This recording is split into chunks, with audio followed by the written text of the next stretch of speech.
പക്ഷേ നീ ഈ ചോദിക്കുന്ന ചോദ്യത്തിന് ഈശോയുടെ മറു ചോദ്യമുണ്ട്. How far it is related to me. എന്നോട് ഇതെങ്ങനെ ബന്ധപ്പെട്ടിരിക്കുന്നു? എന്നോട് അതായത് അപ്പം ഞാൻ 2 മക്കളെ തന്നല്ലോ, അതെന്നോടുള്ള ബന്ധമല്ലെന്ന് പറയും. അതാണ് പ്രശ്നം. ഞാൻ കുടുംബം വിറ്റ് ഞാൻ നിനക്ക് നേർച്ചയായിട്ട് ഇവിടെ സ്വസ്ത്രക്കാഴ്ച തന്നല്ലോ, അതെന്നോടുള്ള ബന്ധമല്ലെന്ന് പറയും. അപ്പം സലോമി ചോദിക്കും, എന്താ പിന്നെ നിന്നോടുള്ള ബന്ധം? അപ്പം പറയും, ഞാൻ കുടിക്കുന്ന പാനപാത്രം, അതാണ് സംഭവം. 16-ാം അധ്യായം മത്തായിയുടെ സുവിശേഷത്തിൽ 20-ാം അധ്യായം 20-ാം അധ്യായത്തിൻ്റെ ഒരു 22 വചനങ്ങളൊക്കെ വായിക്കുമ്പോൾ നമുക്ക് ഈ ഭാഗം കിട്ടും. ശ്രദ്ധിക്കട്ടെ. ഹല്ലേലൂയ, ഹല്ലേലൂയ, യേശുവേ യേശുവേ സ്തുതി, ഹല്ലേലൂയ ഹല്ലേലൂയ ഹല്ലേലൂയ ഹല്ലേലൂയ, യേശുവേ ഹല്ലേലൂയ ഹല്ലേലൂയ ഹല്ലേലൂയ, ആമേൻ ആമേൻ യേശുനാഥ, ആമേൻ ആമേൻ ദൈവപുത്ര, ആമേൻ ആമേൻ സർവശക്ത നിത്യപിതാവേ. ഇതാണ് പ്രയറിലെ പാഷൻ കണ്ടന്റ് എന്ന് പറയുന്നത്. ഒരു പ്രാർത്ഥനയിലുള്ള പീഡാനുഭവ ഘടകം. പീഡാനുഭവ ഘടകമില്ലാത്ത പീഡാനുഭവ ഘടകം 2 തരത്തിലുണ്ടാകാം. ഒന്ന്, ഈശോയുടെ പീഡാനുഭവത്തെ നമ്മൾ ആത്മന വിശ്വസിക്കുകയും ഏറ്റുപറയുകയും ചെയ്യുന്നു. 2, നമ്മുടെ പീഡാനുഭവത്തെ ഈശോയുടെ പീഡാനുഭവത്തിൻ്റെ സാക്ഷ്യമായി നമ്മൾ പ്രഖ്യാപിക്കുന്നു. നമ്മൾ എന്നിട്ട് ഈശോയുടെ നമ്മുടെ രോഗങ്ങളെ ഈശോയുടെ പീഡാനുഭവത്തിൻ്റെ കൂടെ ചേർത്ത് വെച്ച് ദൈവനാമ മഹത്വത്തിനായി കാണിച്ചു വെക്കുന്നു. ഈ കണ്ടൻ്റാണ് പീഡാനുഭവ കണ്ടന്റ് എന്ന് പറയുന്നത്, പാഷൻ കണ്ടന്റ്. പ്രെയർ, ഇതില്ലാത്ത പ്രെയർ എല്ലാം റിട്ടേൺ ചെയ്യും. ഇതില്ലാത്ത പ്രെയർ എല്ലാം, കാര്യം ഇതിൻ്റെ ദൈവമഹത്വം ഇല്ല, നമ്മളെ മഹത്വം മാത്രമേ ഉള്ളൂ. ഈ ദൈവമഹത്വം ഒരു പ്രെയറിൽ ഇപ്പം ഞങ്ങളിവിടുന്ന് ചില ഇപ്പം ഈ ജപമാല തുടങ്ങിയ രാത്രിയില്ലേ, ജപമാല തുടങ്ങി ഇപ്പം നമ്മൾ ജപമാല മഹാറാലി നടന്നുകൊണ്ടിരിക്കണല്ലോ. നിങ്ങൾക്കറിയാം അത്ഭുതം, 10 ലക്ഷം മനുഷ്യരാണ് ജപമാല ചൊല്ലിയിരിക്കണത്. ഈ കൃപാസനം മഹാജപമാല അഖണ്ഡ ജപമാല റാലിയുടെ കൂടെ ചേർന്ന് ഒരു ദിവസം 85-നും 125-നും 85,000-നും 125,000-നും ഇടക്ക് ആൾക്കാരാണ് ജപമാല ബിയൂസാകണത്, കൂടിയിരിക്കണം, അതിൻ്റെ കൂടെ കൂടിയിരിക്കണത്. അപ്പോൾ ഇത് തുടങ്ങിയൊരു സമയമുണ്ട്, അതായത് സെപ്റ്റംബർ 30-ാം തീയതി രാത്രി 12 മണിക്ക്. അപ്പോൾ രാത്രി 12 മണിക്ക് ഞങ്ങൾക്ക് പ്രീമിയർ ചെയ്യാനേ പറ്റത്തുള്ളൂ. അപ്പം ഞങ്ങൾ ജപമാലയുടെ ദിവ്യരഹസ്യങ്ങളും പാട്ടും പ്രാർത്ഥനയും എല്ലാം റെക്കോർഡ് ചെയ്തിട്ട് രാത്രി ആൾക്കാർ കാത്തു നിൽക്കുകയാണ്, ലൈനിൽ കാത്തു നിൽക്കണം ജപമാല ഒന്ന് കിട്ടാൻ വേണ്ടി. ഞങ്ങൾ ഇട്ട് കഴിഞ്ഞപ്പോൾ തന്നെ ഇങ്ങനെ ചീറ്റിക്കൊണ്ടാണ്, അതായത് അത് സബ്സ്ക്രിപ്ഷൻ തന്നെ, പുതിയ ആൾക്കാർ സബ്സ്ക്രിപ്ഷൻ എടുത്ത് കയറി 1000 പേരാണ് കയറി. അവർ പിന്നീട് ഇറങ്ങി, പക്ഷേ എന്നാലും ഈ ജപമാലയ്ക്ക് വേണ്ടി ആർത്തു നിന്ന ആൾക്കാരാണത്. പക്ഷേ കുറച്ച് കഴിഞ്ഞപ്പോൾ അത് ബ്ലോക്കായിപ്പോയി. അപ്പോൾ അവർ പറയണ ഇതാണ്, your video is in process. നിങ്ങളുടെ വീഡിയോ പ്രോസസ്സ് ചെയ്തുകൊണ്ടിരിക്കുകയാണ്.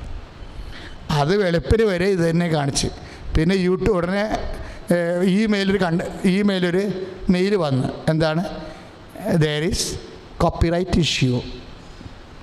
നിങ്ങൾ പോസ്റ്റ് ചെയ്ത വീഡിയോയിൽ അത് വേറെ ആൾക്കാരുടെ വീഡിയോ ആണ്, വേറെ ആളുടെ ശരിയായിരിക്കുക. കാര്യം നമ്മൾ വേറെ ആൾക്കാരുടെ സിനിമയൊക്കെ ഉണ്ടല്ലോ. അപ്പോൾ യേശുവിനെ കുറിച്ചുള്ള 5-6 സിനിമയുണ്ടായിരുന്നു. അത് ഏതുകൊണ്ട് കണ്ടന്റ് എടുത്തിട്ട് കർത്താവിനെ ഈ ജപമാല രഹസ്യമായിട്ട് ഞങ്ങൾ ആ വീഡിയോ എടുത്തിട്ട് വിടും. പക്ഷേ യൂട്യൂബ് അത് സെൻസ് ചെയ്യും, കോപ്പിറൈറ്റ്.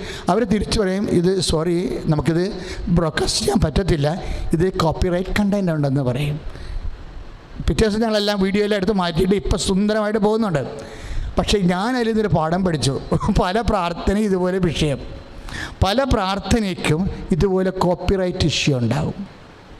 നമ്മൾ പ്രാർത്ഥിക്കും, പക്ഷേ പ്രോസസ്സിങ് അപ്പോഴും ആ പ്രാർത്ഥന താമസിക്കും. എന്ന് പറയും, your prayer is in process. നിങ്ങളുടെ പ്രാർത്ഥന പ്രോസസ്സിലാണ്. എന്താ കാര്യം? അതൊക്കെ പ്രോസസ്സിലാണെന്ന് പറഞ്ഞു കഴിഞ്ഞാൽ മിക്കവാറും ഒരു 70% കേൾക്കത്തില്ല. അതിൽ കോപ്പിറൈറ്റ് ഇഷ്യൂ ഉണ്ടെന്ന് പറയും. കാര്യം നമ്മുടെ പ്രാർത്ഥനയിലുണ്ട്. നമ്മുടെ പ്രാർത്ഥനയിൽ, അതായത് 3 രാജ്യങ്ങളല്ലേ, ലോകരാജ്യം, ദൈവരാജ്യം, നരകരാജ്യം. അപ്പോൾ ഈ ദൈവരാജ്യത്തിൻ്റെ പ്രോസസ്സുണ്ട്, അതിലാണ് ഈസി ആയിട്ട് പോകണം ആരും. പക്ഷെ അതിൽ ഈ പിശാചിൻ്റെ കണ്ടൻറ് ഉണ്ടെങ്കിൽ പിശാച് പറയും അത് എൻ്റെ കണ്ടൻറ്റാണ്, ക്ലെയിമാണ്, എനിക്കാണ് എൻ്റെ കോപ്പിറൈറ്റ് എന്ന് പറയും, ബ്ലോക്ക് ചെയ്ത് കളയും. അപ്പം അച്ഛൻ നിങ്ങളവർക്ക് അച്ഛൻ ഇങ്ങനെ സുന്ദരമായിട്ട് സുഖിപ്പിച്ച് പറയുകയാണ്, അല്ല, ഇറ്റ്സ് എ ഫാക്ട്. ഈ സബദി പുത്രന്മാരുടെ ഈ ആൾക്കാരല്ലേ യാക്കോബും യോഹന്നാനും, അവർ തന്നെ ഒരു പ്രാവശ്യം എന്താ കാണിച്ചത്? അവർ വന്നേച്ചും പറയും കർത്താവേ, അവരിങ്ങനെ ഇറങ്ങത്തോണ്ട് നിൽക്കുകയാണ്, കർത്താവേ സ്വർഗത്തിൻ്റെ അഗ്നി ഇറങ്ങി സമരിയക്കാരെ നശിപ്പിക്കാൻ ഞങ്ങൾ കൽപ്പിക്കട്ടെയോ? അവരോട് പ്രാർത്ഥിക്കുകയാണ്. എന്തിനാണ്? സ്വർഗത്തിന് അഗ്നി ഇറങ്ങി വീഴാൻ വേണ്ട കഴിവ് ഇവർക്ക് നൽകാൻ, ഇവിടെ പ്രാർത്ഥനയ്ക്ക് നൽകാൻ വേണ്ടി ഇവർ ചോദിക്കുകയും. അപ്പോൾ കർത്താവ് പറയും അതിൻ്റെ കോപ്പിറൈറ്റ് ഇഷ്യൂ ഉണ്ടെന്ന് പറയും. എന്താ കാര്യം? ഈ കത്തിക്കണ പരിപാടിയൊക്കെ ദൈവരാജ്യത്തിൻ്റെ അല്ല, എന്തരൂപിയാണ് നിങ്ങൾക്കുള്ളത്? അതാണ് 9:54 ലുക്കായുടെ സുവിശേഷം 9:54. എന്തരൂപിയാണ് അത് നേരെ നോക്കി കാണത്തില്ല, ടിപ്പടി കിടപ്പുണ്ട്, വേറെ കയ്യെഴുത്ത് പ്രതിയിൽ അതുള്ളതാണ്. അങ്ങനെ 9:54, അതായത് എന്തരൂപിയാണ് നിങ്ങൾക്കുള്ളതെന്ന് നിങ്ങൾക്കറിയത്തില്ല. കാര്യം നരകരാജ്യത്തിൻ്റെ പിശാചിൻ്റെ കണ്ടൻ്റാണ് നശിപ്പിക്കുക എന്നുള്ളതേ. നമുക്ക് ആരെയും നശിപ്പിക്കാൻ വേണ്ടി പ്രാർത്ഥിക്കാൻ പറ്റത്തില്ല. ഇപ്പം നിനക്ക് കാനഡയിൽ പോകണം, നിനക്ക് OIT പാസ്സാകണം, കാനഡയിൽ പോകണം. അപ്പോൾ എന്താ നിൻ്റെ ഉദ്ദേശം എന്ന് ചോദിച്ചു കഴിഞ്ഞാൽ അതിനകത്ത് കോപ്പറേറ്റ് ഇഷ്യൂ ഉണ്ടാവും ചിലപ്പോൾ. കാര്യം നീ ഉദ്ദേശിക്കണത് എന്താണ്? കാനഡയിൽ പോയി അവിടെ സിറ്റിസൺ ആയി കഴിയുമ്പോൾ സ്വന്തം വരുമാനം സ്വന്തം കാലിൽ നിൽക്കാൻ പറ്റും. അപ്പോഴീ കള്ളുകുടിയനായ ഭർത്താവിനെ അവിടെ വെച്ച് നിങ്ങൾക്ക് ഗുഡ് ബൈ പറയാം, തേക്കാൻ പറ്റും. അപ്പോൾ അതായിരിക്കും ഉള്ളിൽ മനസ്സിരിപ്പ്. അതാണ് കോപ്പറേറ്റ് ഇഷ്യൂ എന്ന് പറയണത്. നീ ഉദ്ദേശിക്കുന്ന കാര്യം നല്ലതാണ്, നിനക്ക് വിദ്യാഭ്യാസമുണ്ട്, നീ OIT ചെയ്യുന്നതുകൊണ്ട് അത് പാസ്സാകണം, കാനഡയിൽ പോകണം. നിൻ്റെ ഉദ്ദേശം എന്താണ്? നിൻ്റെ സ്വന്തം നിലയിലായിക്കഴിഞ്ഞാൽ ഭർത്താവിനെ ഉപേക്ഷിക്കുക, പിന്നെ നാട്ടിയവരായിരുന്നാൽ പോരെ, വേറെ ആരെങ്കിലും ലൈൻ അടിച്ച് കണ്ണും കൈ കാണിച്ച് എവിടെയെങ്കിലും പോയി താമസിച്ചാൽ അവിടെ സുന്ദരമായിട്ട് ജീവിക്കാൻ പറ്റും. അപ്പോൾ ഇങ്ങനെ പാപം ചെയ്യാനും ആത്മാവിനെ നഷ്ടപ്പെടുത്താനും ഒരു തീരുമാനം എടുത്തുകൊണ്ടാണ് നീ കാനഡയിൽ പോകാൻ വേണ്ടിയുള്ള പ്രെയർ വെച്ച് കഴിഞ്ഞാൽ കോപ്പറേറ്റ് ഇഷ്യൂ ഉണ്ടാകും. കാര്യം എന്താണ്? ആ നശിപ്പിക്കുക എന്നുള്ള കണ്ടൻറ്റ് ജോൺ 10:10 കൊല്ലാനും നശിപ്പിക്കാനാണ് കള്ളം വരുന്നതെന്ന് പറയത്തില്ലേ? അപ്പോൾ യേശുവിൻ്റെ കണ്ടൻറ്റ് എന്താണ്? How far it is related to me. ഞാൻ വന്നിരിക്കുന്നത് ജീവൻ നൽകാനും അത് സമർത്ഥമായി നൽകാനുമാണ്. അപ്പം നീ കാനഡയിൽ പോയിട്ട് പറയണേ എന്താണ്? കർത്താവേ, എൻ്റെ ഭർത്താവിൻ്റെ ചേട്ടൻ അന്നത്തെ കാലത്ത് പഠിക്കാൻ പറ്റാത്ത കാരണം അവർക്ക് നല്ല വീടൊന്നുമില്ല, ഞങ്ങൾ രക്ഷപ്പെട്ടാൽ ചേട്ടനെ രക്ഷപ്പെടുത്തിക്കൊള്ളാം. എൻ്റെ വീട്ടിൽ എൻ്റെ അനിയത്തിനും ബുദ്ധിമുട്ടാണ് കെട്ടിച്ച വീട്ടിലെ പാട്ടിൽ, അവരെയും രക്ഷപ്പെടുത്തുക. അപ്പോൾ കണ്ടൻറ്റ് കറക്റ്റാണ്. കാര്യം എന്താ? ഈശോ വന്നിരിക്കുന്നത് എന്തിനാണ്? യോഹന്നാൻ 10:10 ഞാൻ വന്നിരിക്കുന്നത് ജീവനുണ്ടാകാനും അത് സമർത്ഥമായി ഉണ്ടാകാനുമാണ്. അത് ദൈവരാജ്യത്തിൻ്റെ കണ്ടൻറ്റാണ്.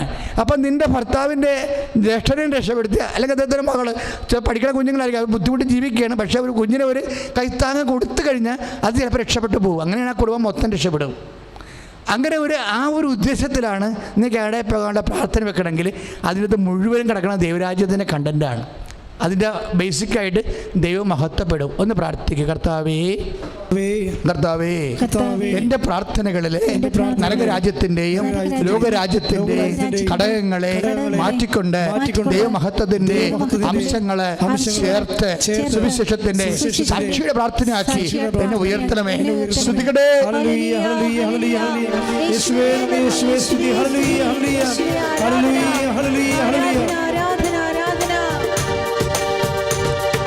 പ്രാർത്ഥിക്കാൻ എന്നെ പഠിപ്പിക്കണമീശോ, പ്രാർത്ഥന വരമെന്നിൽ നൽകണമീശോ. പ്രാർത്ഥിക്കാൻ എന്നെ പഠിപ്പിക്കണമീശോ, പ്രാർത്ഥന വരമെന്നിൽ നൽകണമീശോ. നിന്തിരുരക്തത്താൽ കഴുകണമീശോ, നിന്തിരുഹിതമെന്നിൽ നിറവേറ്റണമീശോ. നിന്തിരുരക്തത്താൽ കഴുകണമീശോ, നിന്തിരുഹിതമെന്നിൽ നിറവേറ്റണമീശോ. സ്തുതികട്ടെ. ഹല്ലേലൂയ, ഹല്ലേലൂയ. യേശുവേ, ഹല്ലേലൂയ, ഹല്ലേലൂയ. പ്രാർത്ഥിക്കാൻ എന്നെ പഠിപ്പിക്കണമേ യേശുവേ. ഹല്ലേലൂയ. പ്രാർത്ഥന വരം നൽകണമേ. ഹല്ലേലൂയ, ഹല്ലേലൂയ, ഹല്ലേലൂയ, ഹല്ലേലൂയ. യേശുവേ, യേശുവേ സ്തുതി. ഹല്ലേലൂയ, ഹല്ലേലൂയ, ഹല്ലേലൂയ, ഹല്ലേലൂയ, ഹല്ലേലൂയ, ഹല്ലേലൂയ. യേശുവേ, മഹത്വം, മഹത്വം, മഹത്വം, മഹത്വം. ഹല്ലേലൂയ, ഹല്ലേലൂയ. പരിശുദ്ധ പരമദിവ്യകാരുണ്യത്തിന് ആരാധനയും സ്തുതിയും പുകഴ്ചയും ഉണ്ടായിരിക്കട്ടെ. പരിശുദ്ധ പരമദിവ്യകാരുണ്യത്തിന് ആരാധനയും സ്തുതിയും പുകഴ്ചയും ഉണ്ടായിരിക്കട്ടെ. പ്രിയമുള്ളവരെ, ഇതെല്ലാം ഇപ്പോൾ നമ്മുടെ പ്രാർത്ഥനയായാലും, പ്രാർത്ഥന മാത്രമല്ല, നമ്മുടെ പ്രവർത്തികളും അതിലും ഈ പീഡാനുഭവത്തിൻ്റെ കണ്ടൻ്റ് ഉണ്ടാകണം. അച്ഛൻ പറഞ്ഞ മനസ്സിലായില്ലേ? പ്രാർത്ഥനയ്ക്ക് മാത്രമല്ല, ഇപ്പോൾ പ്രാർത്ഥനയിൽ പീഡാനുഭവത്തിൻ്റെ കണ്ടൻ്റ് ഉണ്ടാകണം, അതിൻ്റെ ഘടകം ഉണ്ടാകണമെന്ന് പറഞ്ഞു. ഇപ്പോഴേ അച്ഛൻ രണ്ടാമത് ബി പോയിൻ്റായിട്ട് പറയുന്നത് എന്താണ്? നമ്മുടെ പ്രവൃത്തികളിലും. ഇപ്പം ഞാൻ ഓർക്കുവേ, കർത്താവ് ഈ താലന്തിൻ്റെ ഉപമ പറഞ്ഞില്ലേ? താലന്തിൻ്റെ ഉപമ പറഞ്ഞപ്പോഴേ ഈശോ എന്നാ പറഞ്ഞത്? അതായത് മുന്തിരിത്തോട്ടത്തിലേക്ക് വേലക്കാരെ വിളിച്ചു. ഇപ്പം നമ്മുടെ മത്തായി സുവിശേഷത്തിലുണ്ടത്. അതും ഇതുപോലെ 20-ാം അധ്യായത്തിലാണ്. മുന്തിരിത്തോട്ടത്തിലേക്ക് വേലക്കാരെ വിളിക്കും. അത് രാവിലെ പുറപ്പെട്ട വീട്ടുടമസ്ഥന് തുല്യമാണ് ദൈവരാജ്യം എന്നാണ് ഈശോ പറഞ്ഞത്. അപ്പോൾ അങ്ങനെ പറയുമ്പോഴേ ആ 3-ാം മണിക്കൂർ അയാൾ പുറത്തോട്ടിറങ്ങി. ദാറ്റ് മീൻസ് 9 മണിയാണ്. അവർക്ക് ഈ 1 മണി എന്നൊക്കെ പറഞ്ഞത് നമ്മുടെ രാവിലെ 6 മണിയാണ്. പിന്നെ അയാൾ 6-ാം മണിക്കൂർ ഇറങ്ങി. ദാറ്റ് മീൻസ് 12 മണി. പിന്നെ അയാൾ 11-ാം മണിക്കൂർ ഇറങ്ങി. ദാറ്റ് മീൻസ് വൈകുന്നേരം 5 മണി. അപ്പോൾ ഈ പല കാര്യങ്ങളിൽ ഇയാൾ പുറത്തോട്ടിറങ്ങാറുണ്ട്. എന്തിനാണ്? മുന്തിരിത്തോട്ടത്തിലേക്ക് വേലക്കാരെ വിളിക്കാൻ വേണ്ടിയാണ്. അങ്ങനെ ചിലർ 9 മണിക്ക് വന്നു, ചിലർ 12 മണിക്ക് വന്നു, ചിലർ 11 മണിക്ക്, വൈകുന്നേരം 5 മണിക്ക് വന്ന് കൂലി തീർക്കാൻ നേരത്ത് എല്ലാവർക്കും ഓരോ ധനാറ കൊടുക്കും. കർത്താവിൻ്റെ മഹത്തായ ഉപമയിൽ ഒന്നാണിത്. കൂലി തീർക്കാൻ നേരത്തെ എല്ലാവർക്കും ഒരു അപ്പോൾ അവർ ചില ആൾക്കാർ പ്രശ്നം ഉണ്ടാക്കും. അവരെന്നാ പറയണത്? അവർ പറയണത് പകല് ഒന്ന് ശ്രദ്ധിക്കട്ടെ. ഹല്ലേലൂയ, ഹല്ലേലൂയ, ഹല്ലേലൂയ, ഹല്ലേലൂയ. യേശുവേ നന്ദി, യേശുവേ സ്തുതി. ഹല്ലേലൂയ, ഹല്ലേലൂയ, ഹല്ലേലൂയ, ഹല്ലേലൂയ. Praise the Lord. 20:12 മത്തായി സുവിശേഷം 20:12 അത് പറയണത്, അവസാനം വന്ന് ഇവർ 1 മണിക്കൂർ ജോലി ചെയ്തുള്ളൂ, എന്നിട്ടും പകലിൻ്റെ അധ്വാനവും ചൂടും സഹിച്ച ഞങ്ങളോട് അവരെ നീ തുല്യരാക്കിയല്ലോ. പകലിൻ്റെ അധ്വാനവും ചൂടും. ഇപ്പം ഒരു വിഷയമെന്ന് പറയണത്, നമ്മളൊരു പ്രവൃത്തി ബിബ്ലിക്കലായിട്ട് ഒരു പ്രവൃത്തി ചെയ്യുമ്പോൾ ആ പ്രവൃത്തിക്ക് നമ്മൾ അനുഭവിക്കുന്ന കഷ്ടപ്പാടിനല്ല പ്രാധാന്യം. അവിടെ അവർക്ക് പറ്റിയ അബദ്ധം. അവർ പറയണത് ശരിയാണ്, പകലിൻ്റെ ചൂടും അധ്വാനം 9 മണിക്ക് വന്ന ആൾക്കാരല്ലേ. അപ്പോൾ പകലിൻ്റെ ചൂടും അധ്വാനവും ഒക്കെ വേർപ്പം കഷ്ടപ്പാട് അനുഭവിച്ച ഞങ്ങളോട് ഈ അവസാനം വന്ന ആൾക്കാർക്ക് 1 ദിനാറ, ഞങ്ങൾക്കൊരു ദിനാറ. അപ്പോൾ ഞങ്ങൾ സഹിച്ച ചൂടിന് എന്ത് വില, ഞങ്ങൾ സഹിച്ച വേർപ്പിന് എന്ത് വില, ഒരു വിലയില്ലാതാക്കിയില്ല എന്നാണ് ചോദിക്കണത്. പക്ഷേ സുവിശേഷത്തിൻ്റെ വിലയെന്ന് പറയണത് ഈ നാട്ടുനടപ്പനുസരിച്ചുള്ളൊരു ലോകരാജ്യത്തിൻ്റെ വിലയല്ല. അവിടെ ഒരു പ്രശ്നമുള്ളത്, how far it is related to me. നീ വെയിൽ കൊണ്ട് കാണാം. ഞാനും നീയുമായിട്ടുള്ള ബന്ധം എന്ന് പറഞ്ഞാൽ എന്താണ്? എഗ്രിമെൻ്റാണ്. 1 ദിനാറൊക്കെ പണി ചെയ്യാമെന്ന് നീ പറഞ്ഞു, സമ്മതിച്ചു, നീ അത് ഏറ്റവും നീ പണി ചെയ്തു, ഞാൻ കാശ് തന്നു. അപ്പം നമ്മളുള്ള ബന്ധം തീർന്നു. പക്ഷേ ഈശോ പറയണ ഒരു ബന്ധം എന്ന് പറയണത് ഇങ്ങനെയുള്ള സാങ്കേതികമായിട്ടുള്ളൊരു ബന്ധത്തിൻ്റെ അപ്പുറത്തൊരു ബന്ധമുണ്ട്. അതെന്ന് വെച്ചാൽ അത് ഈശോയുമായിട്ടുള്ള ബന്ധം നമ്മളെ എന്ത് കഷ്ടപ്പെട്ടെന്നല്ല പ്രശ്നം, ആർക്ക് വേണ്ടി കഷ്ടപ്പെട്ടു എന്നുള്ളതാണ് പ്രശ്നം. അതാണ് how far it is related to me. ചിലപ്പോൾ കഷ്ടപ്പാട് ഇപ്പോൾ എന്തുമാത്രം ആൾക്കാർ കഷ്ടപ്പെടുന്നു, എന്തുമാത്രം ഇപ്പോൾ അമ്മ മക്കൾക്ക് വേണ്ടി കഷ്ടപ്പെടുന്നു, നാട്ടുകാർക്ക് വേണ്ടി കഷ്ടപ്പെടുന്നു, ഓരോരുത്തർക്കും. ഇപ്പോൾ പാർട്ടിക്കാർ കഷ്ടപ്പെടുന്നു. ഇപ്പം ഞാനൊക്കെ ഒരു ഇടവക ഇരുന്നപ്പോഴൊക്കെ ഭയങ്കരമായ ഒരു സങ്കടപ്പെട്ട ഒരു രോഗി, എഴുന്നേറ്റ് നിൽക്കാൻ പറ്റാത്തൊരു രോഗിയാണ്. അന്ന് സൈക്കിളിൻ്റെ ബാക്കിലിരുത്തി കെട്ടിവെക്കണ രീതിയിൽ കൊണ്ടുപോയി വോട്ട് ചെയ്യിക്കാൻ വേണ്ടി. കഷ്ടപ്പാടുണ്ട് ആ പാർട്ടിക്ക്. എന്തുമാത്രം കഷ്ടപ്പെടുന്ന ആ മനുഷ്യൻ ആർക്ക് വേണ്ടിയാണ്? ഒരു വോട്ട് കിട്ടി സ്വന്തം പാർട്ടിക്ക് വേണ്ടിയാണ് ആ കഷ്ടപ്പാട്. അങ്ങനെ പല കഷ്ടപ്പാടുകളും ലോകത്തുണ്ട്. ഈ കഷ്ടപ്പാടിനൊന്നും റെമ്യൂണറേഷൻ ഇല്ല. പകലിൻ്റെ ചൂട് അനുഭവിച്ച് കാണും, വെയിലൊക്കെ അനുഭവിച്ച് കാണും. അത് എള്ളുണങ്ങണത് ആർക്ക് വേണ്ടിയെന്ന് ചോദിച്ചാൽ, എള്ളുണങ്ങണ എണ്ണ കിട്ടുക. പാറ്റാപ്പിഴിക്ക് ഉണങ്ങണ എന്തിനാണെന്ന് വെച്ച് കഴിഞ്ഞാൽ, ഇതുപോലെ കർത്താവിന് മാറ്റി നിർത്തിക്കൊണ്ട് കുറേ ഉണക്കലുണ്ട്. ഈ ഉണക്കലൊന്നും സുവിശേഷത്തെ റിവാർഡ് ചെയ്യത്തില്ല. അത് മനസ്സിലാക്കണം നമ്മൾ. നിങ്ങൾ ചിലപ്പോൾ കഷ്ടപ്പെടുന്നുണ്ട്, മകൾക്ക് വേണ്ടിയും കുഞ്ഞുങ്ങൾക്കൊക്കെ വേണ്ടി എന്തുമാത്രം കഷ്ടപ്പെടുന്നു ഇല്ലേ? മാതാപിതാക്കന്മാർ ഉറക്കം നിന്ന് കഷ്ടപ്പെടുന്നു. അപ്പോൾ ഇതിങ്ങനെ ഓരോ ഇതൊന്നും ഈശോ മക്കൾക്കൊക്കെ വേണ്ടി കഷ്ടപ്പെടുമ്പോഴും നിങ്ങൾ ഈശോയുടെ പീഡാനുഭവമായിട്ട് കണക്ട് ചെയ്യണം. അല്ലെങ്കിൽ ഇവർക്ക് കിട്ടിയ പോലെ അനുഭവം വരും, ഒരു നേരെ കിട്ടും. നിങ്ങൾ എന്നാ അതിൻ്റെ അകത്ത് ജീസസ് കണ്ടന്റ് എന്താണ്, പാഷൻ കണ്ടന്റ് എന്താണ്, how far it is related to Jesus. നീ ഇപ്പം നിൻ്റെ ഭർത്താവ് രോഗിയായി. ഇപ്പോൾ ഒരു അമ്മച്ചേനോട് എപ്പോഴും പറഞ്ഞ കാര്യം ഞാൻ നിങ്ങൾ പറഞ്ഞിട്ടുണ്ട്. ഞാൻ 14 വർഷം എൻ്റെ അമ്മായിയപ്പൻ്റെ കിടക്കയിൽ മലമൂത്ര വിസർജനങ്ങളെല്ലാം എടുത്തെന്ന് പറയും. അത് കറക്റ്റാണത്. ചിലപ്പോൾ 28 വർഷം എടുത്ത് കാണും. For what, for whom? ആ ചോദ്യത്തിന് നമ്മൾ മറുപടി പറയണം. നിങ്ങൾ സഹിച്ചു എന്ന് പറഞ്ഞിട്ട് കാര്യമില്ല, കഷ്ടപ്പെട്ടു എന്ന് പറഞ്ഞിട്ട് കാര്യമില്ല. How far it is related to the passion of Jesus. നിൻ്റെ കഷ്ടപ്പാടുകൾ കർത്താവിൻ്റെ പീഡാനുഭവത്തോടെ, നീ നിൻ്റെ ആത്മാവും ലോകത്തിൻ്റെ നിത്യരക്ഷയ്ക്ക് വേണ്ടി യേശുക്രിസ്തു സഹിച്ച സഹനങ്ങളോട് how far it is related to Jesus your suffering. അതാണ് പ്രശ്നം. ഇതിൻ്റെ അകത്ത് വരുന്നൊരു പ്രശ്നം, നമ്മൾ ഒത്തിരിയേറെ കഷ്ടപ്പെടുന്നുണ്ട് പലതരത്തിലും. ഭർത്താവ് ഭാര്യയ്ക്ക് വേണ്ടി കഷ്ടപ്പെടുന്നു, അയൽവാസികൾക്ക് വേണ്ടി കഷ്ടപ്പെടുന്നു, എന്തെല്ലാം തരത്തിലുള്ള സഹനങ്ങൾ നമ്മൾ ലോകത്തെല്ലാം കാണുന്നു. ഇതൊന്നും റെമ്യൂണറേഷൻ ഉണ്ടാകും. ഈ പകലിൻ്റെ വെയിലും ചൂടൊക്കെ അനുഭവിക്കുന്ന ആൾക്കാർ അന്നുകൊണ്ട് ഇന്നുകൊണ്ട് ഇറ്റ് ഈസ് നോട്ട് റിവാർഡഡ്. എന്താ കാര്യം എന്ന് വെച്ചാൽ it is not related to the passion of Jesus.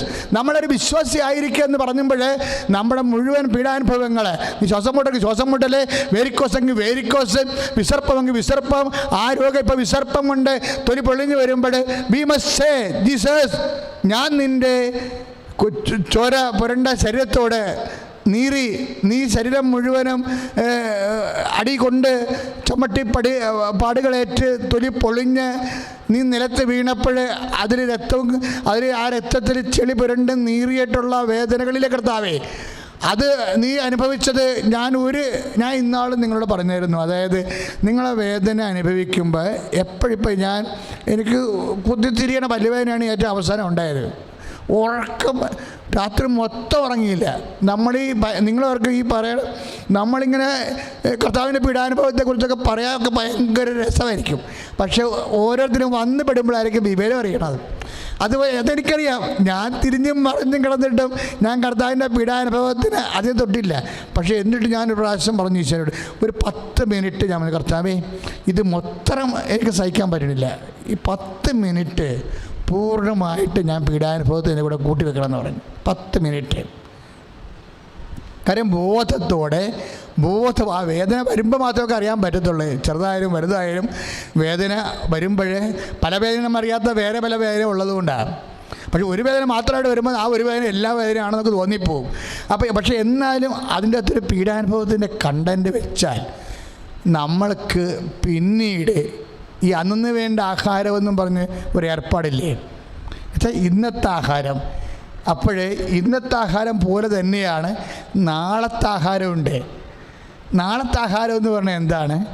ഇപ്പോൾ ഈശോ നാളത്തെ ആഹാരം എന്ന് പറയണത് ഇന്ന് നമുക്ക് ഉണ്ടാക്കി വെക്കാം, സംരക്ഷിക്കാം. അതെന്താണ്? ഈശോയുടെ പീഡാനുഭവത്തെ പ്രതി നമ്മളൊരു വേദന അനുഭവിച്ച് വെച്ചാൽ അത് നാളത്തെ ആഹാരമായിട്ട് കൺവേർട്ട് ചെയ്യപ്പെടും. എന്ന് വെച്ചാൽ പത്രോസിൻ്റെ കാല് കഴുകുമ്പോൾ ഈശോ പറയുന്ന വാക്കില്ലേ, ഞാൻ ചെയ്തത് എന്താണെന്ന് നിനക്കിപ്പം മനസ്സിലാവത്തില്ല, പിന്നീട് മനസ്സിലാകുമെന്ന്. അപ്പോൾ പിന്നീട് നമുക്ക് ലഭിക്കുന്ന ആനുകൂല്യങ്ങളുണ്ട്. നമുക്ക് ലഭിക്കാതിരിക്കുന്ന മഹത്വത്തെക്കുറിച്ച് ഓർക്കുമ്പോൾ ഇന്നത്തെ കഷ്ടതകൾ നിസ്സാരമാണെന്ന് പറയുമ്പോൾ അതാണ് നാളത്തെ ആഹാരം എന്ന് പറയുന്നത്. ഈ നാളത്തെ ആഹാരം എന്ന് പറഞ്ഞാൽ എന്താ? അത് ഇന്ന് ഉണ്ടാക്കണതാണ്. അതെപ്പോഴും നമ്മൾ മനസ്സിലാക്കണം. നാളത്തെ നിത്യതയുടെ ആത്മാവിൻ്റെ ആഹാരം മഹത്വം എന്ന് പറഞ്ഞാൽ എന്താ? അത് ഇന്ന് ഉണ്ടാക്കണതാണ്. നമ്മുടെ ഇന്ന് എന്തുമാത്രം കുരിശുകൾ നാളത്തെ മഹത്വത്തിന് വേണ്ടി എന്തുമാത്രം കുരിശുകൾ നമുക്ക് ലഭിക്കണത് നമ്മൾ യേശുവിൻ്റെ നാമത്തിൽ അക്സെപ്റ്റ് ചെയ്യുന്നു. അതാണ് how far it is related to Jesus. നിൻ്റെ വേദനകൾ എന്തുമാത്രം ഈ കാലത്ത് നീ പല പല വേദന അനുഭവിക്കും. മക്കളെ പ്രതിയും ചിലപ്പോൾ കള്ളക്കേസ് അകപ്പെടും. ഇപ്പോൾ ജയിലിൽ കിടക്കുന്ന ആൾക്കാർ എല്ലാവരും മോശക്കാരാണ്. പല ആൾക്കാരും ഒറ്റയതും കള്ളക്കേസ് അകപ്പെട്ടതും ഒക്കെയാണ്. അവരുടെ കയ്യിൽ കൊടുക്കാൻ പ്രൂഫില്ല. സാക്ഷികളുമില്ല, അവൻ പെട്ടിരിക്കുകയാണ്. പക്ഷേ ക്രിസ്ത്യാനിയാണ് അങ്ങനെ ജയിലിൽ കിടക്കണമെങ്കിൽ അവൻ അതുകൊണ്ട് നേടും. എന്താ കാര്യം? അവൻ കർത്താവിനെ പോലെ കിടക്കുകയാണ്. എന്താ കാര്യം? തെറ്റ് ചെയ്യാതെ ശിക്ഷ മേടിക്കുകയാണ്. നിൻ്റെ ദൈവത നീ ഒരു തെറ്റ് ചെയ്യാതെയാണ് ഒരു ശിക്ഷ വാങ്ങിക്കണമെന്നുണ്ടെങ്കിൽ അത് ദൈവം അനീതി ചെയ്തുകൊണ്ടല്ല. നാളത്തെ ആഹാരം നീ ഇന്ന് കർത്താവിൻ്റെ പീഡാനുഭവത്തിൻ്റെ പേരിൽ അത് ഏറ്റെടുത്തിരിക്കുമ്പോൾ നാളത്തെ മഹത്വത്തിന് ദൈവം നിന്നെ ഒരു പ്രത്യേക പരിപാലനയുടെ കൊണ്ടുപോവുകയാണ്. അത് പരിശുദ്ധാത്മാവ് ഉണ്ടെങ്കിൽ മനസ്സിലാകത്തുള്ളൂ. അതാണ് പരിശുദ്ധാത്മാവില്ലാതെ ക്രിസ്ത്യൻ ലൈഫ് പോസിബിൾ അല്ല. ഞാനൊരു കാര്യം ചോദിക്കട്ടെ നിങ്ങളോട്. ഈശോ എന്നാ പീഡാനുഭവ പ്രവചനം കഴിഞ്ഞ് പറഞ്ഞത് എന്താ പറഞ്ഞത്? ഇപ്പോൾ 16:24 എന്താ പറഞ്ഞത്? നിങ്ങൾ ആരെങ്കിലും എന്നെ അനുഗമിക്കാൻ ആഗ്രഹിക്കുന്നവൻ സ്വയം പരിത്യജിച്ച് തൻ്റെ കുരിശും എടുത്തുകൊണ്ട് എൻ്റെ പിന്നാലെ വരട്ടെ. അതല്ലേ സംഭവം? എന്നിട്ട് ഈശോ പിന്നെ അതിനുശേഷം എന്താ പറയണത്? ഈ കുരിശ് മാറ്റണ കുറച്ച് വിഷയമുണ്ട്. അതെന്താണ്? ലോകമാണ്. ഈ കുരിശ് മാറ്റണത്, കുരിശ് മാറ്റിയിട്ട് ജീവിതത്തെ സ്വീകരിക്കണത് എന്താണ്? ലോകമാണ്. ആ ഈശോ എന്താ പറഞ്ഞത് അതിൻ്റെ കൂടെ? 16:26 മത്തായിയുടെ സുവിശേഷം, നിങ്ങൾ ലോകം മുഴുവൻ നേടും, കുരിശെല്ലാം മാറ്റി വെച്ചും, പക്ഷെ ആത്മാവ് നഷ്ടപ്പെട്ടാൽ എന്ത് പ്രയോജനം എന്ന് പറയുമ്പോൾ ബുദ്ധിയുള്ള ക്രിസ്ത്യാനി നീ എന്താ മനസ്സിലാക്കേണ്ടത്? നീ ലോകം മുഴുവൻ നേടിയാലും ആത്മാവ് നഷ്ടപ്പെട്ടാൽ എന്ത് പ്രയോജനം? 16:26. അപ്പോൾ 24 എന്താ പറഞ്ഞിരിക്കുന്നത്? എന്നെ അനുഗമിക്കാൻ ആഗ്രഹിക്കുന്നവൻ സ്വയം പരിത്യജിക്കുക, കുരിശെടുക്കുക, കൂടെ വരിക. കുരിശ് മാറ്റിയാൽ പിന്നെ ഉള്ള എന്താണ്? ലോകമാണ്. ലോകത്തിൻ്റെ സന്തോഷം, ലോകത്തിൻ്റെ നീതി, അതനുസരിച്ചുള്ള ഭൗതിക അഭിവൃദ്ധികളാണ്. ഈ ഭൗതിക അഭിവൃദ്ധി മുഴുവൻ നേടിയാലും നിൻ്റെ ആത്മാവ് നഷ്ടപ്പെട്ടാൽ എന്ത് പ്രയോജനമെന്ന് കർത്താവ് നമ്മൾ ചോദിക്കുമ്പോൾ അറിയാതെ ചോദിക്കുന്ന വേറൊരു ചോദ്യമുണ്ട്. എന്താണ്? ആത്മാവിന് വേണ്ടി നേടാനുള്ളത് കുരിശ് മാത്രമാണെന്നാണ്. That's a content of Jesus. അതാണ് ഞാൻ പറഞ്ഞ പാഷൻ കണ്ടന്റ് പറയണത്. ലോകം മുഴുവൻ നേടിയ ഇപ്പോൾ 16:24 കർത്താവ് നമ്മൾ ചോദിക്കുകയാണ്, ലോകം മുഴുവൻ നേടിയാലും നിൻ്റെ ആത്മാവ് നഷ്ടപ്പെട്ടാൽ എന്ത് പ്രയോജനമെന്ന്. ഇപ്പോൾ 24 ആദ്യം ചോദിച്ചത് എന്താണ്? എന്നെ അനുഗമിക്കാൻ ആഗ്രഹിക്കണോ സ്വയം പരിത്യജിക്കുക, തൻ്റെ കൂടെ കുരിശെടുക്കുക, കൂടെ വരിക എന്ന് പറയും. അപ്പോൾ കൂടെ വരണമെന്നുണ്ടെങ്കിൽ ഒറ്റ കണ്ടീഷൻ എന്താണ്? ലോകം നേടുക. ആത്മാവിനെ നഷ്ടപ്പെടുത്തിക്കൊണ്ട് ലോകം നേടുക എന്നുള്ള നിൻ്റെ വ്യഗ്രത അവസാനിപ്പിക്കണം. അവിടെയാണ് പ്രശ്നം. അപ്പോഴേ ലോകം മുഴുവൻ നേടിയാലും നിൻ്റെ ആത്മാവ് നഷ്ടപ്പെട്ട എന്ത് പ്രയോജനം എന്ന് പറയുമ്പോൾ ആത്മാവിനെ നേടാനുള്ള മാർഗം എന്താണ്? കുരിശെടുക്കുക എന്നുള്ളതാണ്. അത് കറക്റ്റല്ലേ സംഭവം? ഇനി കുരിശെടുത്തുള്ള പ്രവർത്തനങ്ങളുണ്ട്, കുരിശ് വെച്ചുള്ള പ്രവർത്തനങ്ങളുണ്ട്.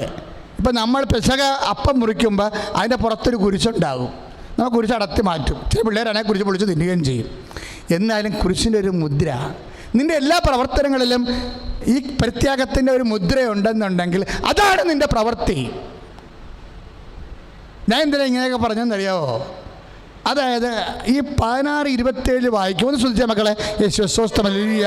യേശുവേ ഹല്ലേലൂയ, ഹല്ലേലൂയ, ഹല്ലേലൂയ, യേശുവേ ഹല്ലേലൂയ, ഹല്ലേലൂയ, ഹല്ലേലൂയ, ഹല്ലേലൂയ, ഹല്ലേലൂയ, യേശുവേ ഹല്ലേലൂയ, ഹല്ലേലൂയ, ഹല്ലേലൂയ, ഹല്ലേലൂയ, ഹല്ലേലൂയ, ഹല്ലേലൂയ.